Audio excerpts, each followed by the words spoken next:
یہ ہیں جناب راغب قاسمی سنبھلی دیوبندی صاحب، مگر بولتے نہیں ہیں سنبھل کر۔ اس بڑبولے دیوبندی کا دعویٰ ذرا سن لیجئے۔ دنیا کا کوئی رضاخانی دلائل کی روشنی میں یہ ثابت نہیں کر سکتا کہ پوری دنیا کے اندر کسی بھی دیوبندی یا وہابی نے آج تک دیوبندیت کو چھوڑ کر کے بریلویت کو اپنا لیا ہو۔ اگر کسی دیوبندی نے بریلویت کو اپنایا ہے تو بقول احمد رضا خان کے وہ دیوبندی تھا ہی نہیں۔ معاملہ دراصل یہ ہے کہ اس خطیب صاحب نے، جس کی تصویر آپ اسکرین پر دیکھ رہے ہیں، ایک عامر نامی دیوبندی کے دیوبندیت کو چھوڑ کر سنی ہونے کا ذکر اپنی تقریر میں کیا ہے۔ دیوبندیوں کو مرچی تو لگنی ہی تھی، سو لگ گئی۔ دیوبندی اس کے خلاف کچھ کر تو نہیں سکتے تھے، لہٰذا دل کا خبط نکالنے کے لیے اپنے اکابر سے وراثت میں ملی مکر و فریب کے فن کو کام میں لاتے ہوئے الملفوظ میں موجود ایک نامکمل عبارت پڑھ کر یہ دعویٰ جو آپ سن چکے ہیں کر دیا۔ الملفوظ کی اس عبارت کو اسی دیوبندی کی زبانی پہلے سن لیجئے، پھر اس کے بعد آگے بات کرتے ہیں۔ دیکھیے ہمارے پاس کتاب ہے الملفوظ، اور اس کتاب کا صفحہ نمبر 36 ہے اور حصہ سوم ہے۔ اس میں دیکھیے کسی نے سوال کیا احمد رضا خان بریلوی سے، عرض یہ دعا کرنا کہ اللہ وہابیوں کو ہدایت کرے جائز ہے یا نہیں؟ ارشاد کیا جواب دیتے ہیں؟ وہابیہ کے لیے دعا فضول ہے، یعنی ان کی ہدایت کے لیے دعا کرنا بیکار ہے، فضول ہے۔ آپ کا دعا کرنا، ان کے لیے ہدایت کی دعا کرنا، آپ کی دعا کوئی اثر نہیں کرے گی اور آپ فضول دعا کر رہے ہیں ان کے لیے۔ آگے لکھتے ہیں ثم لا یعودون، ان کے لیے آ چکا ہے وہابی کبھی لوٹ کر نہ آئے گا، اور جو ہدایت پا جائے وہ وہابی نہ تھا۔ ناظرین، یہ دیوبندی اگر الملفوظ کے جملہ کو مکمل پڑھ دیتا تو اس کی جہالت کا جواب اسی کے ویڈیو میں ہو جاتا، مگر اس نے قوما تک بھی جملہ مکمل نہیں پڑھا۔ یہ دیکھیے الملفوظ جلد سوم صفحہ نمبر 36 کا اسکین ہے۔ اسے زوم کر دیتا ہوں تاکہ اس دیوبندی کی مکاری آپ کو بھی بآسانی سمجھ میں آ سکے۔ یہاں آپ دیکھ سکتے ہیں صاف لکھا ہوا ہے کہ وہابیہ کے لیے دعا فضول ہے۔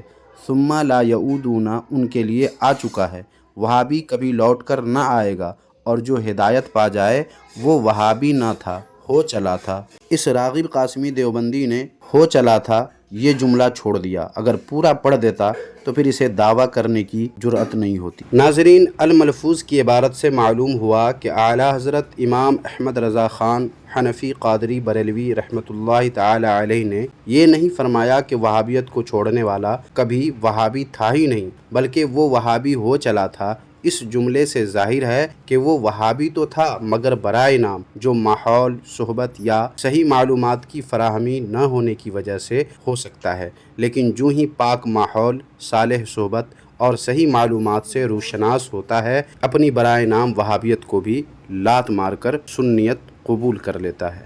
اب ایک اور نقطے کی بات ملاحظہ فرما لیں۔ پہلے راغب قاسمی سنبھلی دیوبندی کی یہ بات سن لیں۔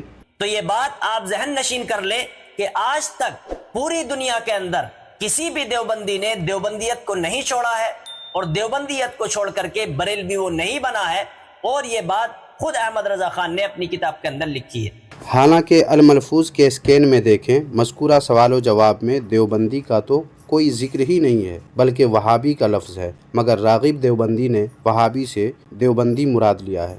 نیز اس مقرر صاحب نے اپنی تقریر میں وہابی کی بات نہیں کی بلکہ دیوبندی کی بات کی ہے۔ مطلب صاف ہے کہ مقرر صاحب کے بیان اور الملفوظ کی عبارت میں کوئی مناسبت نہیں ہے، بلکہ دونوں الگ الگ ہیں۔ لیکن اگر راغب قاسمی دیوبندی خود کو وہابی سمجھتے ہیں تو ان کو اپنے حضرت اقدس جناب محمود حسن صاحب کے اس فرمان کو تسلیم کرنا ہوگا۔ یہ دیکھیے کتاب ہے مسلک علماء دیوبند اور حب رسول صلی اللہ علیہ وآلہ وسلم۔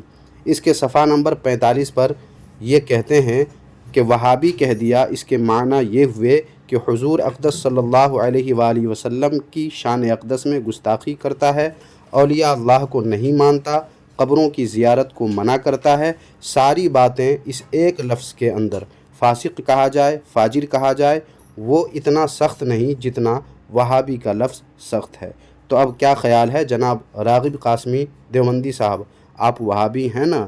اگر ہاں تو پھر اپنے متکلم اسلام جناب الیاس گھمن صاحب کی یہ ویڈیو بھی دیکھ لیجئے اور اپنے دماغ کو فریش کر لیجئے۔ وہابی کسے کہتے ہیں؟ مجھے ایک لطیفہ یاد آیا۔ انگریز دور میں وہابی کا نام انگریز نے مشہور کیا تھا، بڑا سخت قسم کا. تو یہ ایک لڑکی کی شادی ہوئی اور اپنے وہ سسرال چلی گئی. اتفاق سے وہ لڑکی نئی آئی تھی، اس کی کسی محلے کی لڑکی سے لڑائی ہو گئی. جب لڑائی شروع ہوئی تو مخالف لڑکی نے گالی دی، اس نے بھی جواب دیا، پھر گالی اس نے جواب دیا. اس لڑکی نے مخالف لڑکی سے کہا تیرے منہ میں سور تنا. کیا کہا؟ تیرے منہ میں، پنجابی سمجھتے نا، تیرے منہ میں خنزیر ڈالوں. اس نے کہا تیرے منہ میں وہابی تنا. یہ چپ ہو گئی بیچاری، اس کو جواب تو آیا نہیں. تو واپس آئی تو بڑی شرمندہ، اور ماں نے پوچھا بیٹی تیرا منہ لٹکا ہوا خیر تو ہے؟ اس نے کہا میں ہار گئی ہوں. ہارنے والے کا منہ تو لٹکتا ہی ہے نا. اس نے کہا کیوں ہار گئی؟ خیری صلاح پتہ تو لگے. انہوں نے کہا میں نے گال دی ہے، تیرے منہ میں خنزیر ڈالوں. انہوں نے کہا میں نے کہا تیرے منہ سور تو نہ، وہ نہیں تیرے منہ میں وہابی تو نہ. ماں نے کہا پھر؟ اس نے کہا میں جواب نہیں دے سکی. ماں نے کہا کیوں جواب نہیں دیا؟ ساس کہتی ہے، کہتے جواب تب دے دیا مجھے پتا تو نا وہابی ہے کیا، مجھے پتہ ہی نہیں، میں نے جواب کیا دینا تھا. ماں کہتی لے تو یہ تمہیں بھی نہیں پتا، 100 سور اڑاؤ نا ایک وہابی بن دے. تجھے یہ بھی نہیں پتا 100 خنزیر ملاؤ تو ایک بنتا ہے. اور سچی بات اس عورت نے بات تو ایسی کی ہے کہ اللہ معاف فرمائے، خنزیر ناپاک تو ہے لیکن بک بک نہیں کرتا. خنزیر ناپاک تو ہے لیکن اولیاء کو گالیاں نہیں دیتا. جو اولیاء کو بکے خدا کی قسم وہ خنزیر سے بھی بدتر ہے. جو اولیاء خدا کے ولیوں کو گالیاں نکالتا ہے، خدا کے ولیوں کی بے ادبی کرتا ہے، وہ تو بہت. خنزیر جتنا بھی گندا ہے اس نے جہنم میں نہیں جانا، موت کے بعد اس کا حساب ہی نہیں ہے. اور جو خدا کے اولیاء کو بک بک کرے اور جہنم کا ایندھن بنے، بتاؤ خنزیر سے گندا ہے یا نہیں؟ بولتے نہیں. وہ دیہاتی جو عورتیں بات کہتی ہیں ویسے نہیں کہتی، ان کے پیچھے خاص پس منظر ہوتا ہے. ہمارے سامنے پس منظر ہوتا نہیں ہے، اس لیے ہم دیہات کے بوڑھے بزرگوں کی باتیں سمجھ نہیں سکتے. تو ناظرین معلوم ہوا کہ الیاس گھمبند دیوبندی صاحب کے مطابق 100 خنزیر کو ملاؤ تو ایک وہابی بنتا ہے، اور راغب قاسمی دیوبندی اپنے آپ کو اور اپنے دیوبندی فرقہ کو خود ہی وہابی کہہ رہے ہیں، جس کا مطلب یہ ہوا کہ 100 سور کو ملائیے تو ایک دیوبندی بنتا ہے. اس کو کہتے ہیں اپنے ہی پیروں پر کلہاڑی مارنا. اور اب چلتے چلتے جناب راغب قاسمی دیوبندی صاحب کی یہ بات بھی سن ہی لیں. تو محترم ناظرین کرام، آپ کے اس ویڈیو کے بارے میں کیا رائے بنتی ہے آپ کمنٹ باکس میں ضرور بتائیں، اور اللہ تبارک و تعالیٰ سے دعا کریں کہ اللہ تبارک و تعالیٰ ہم سب کو علماء حق کی اتباع کرنے کی توفیق نصیب فرمائے، اور رسول اللہ صلی اللہ علیہ وسلم کے طریقے کے مطابق زندگی گزارنے کی توفیق نصیب فرمائے. آمین. فقط والسلام.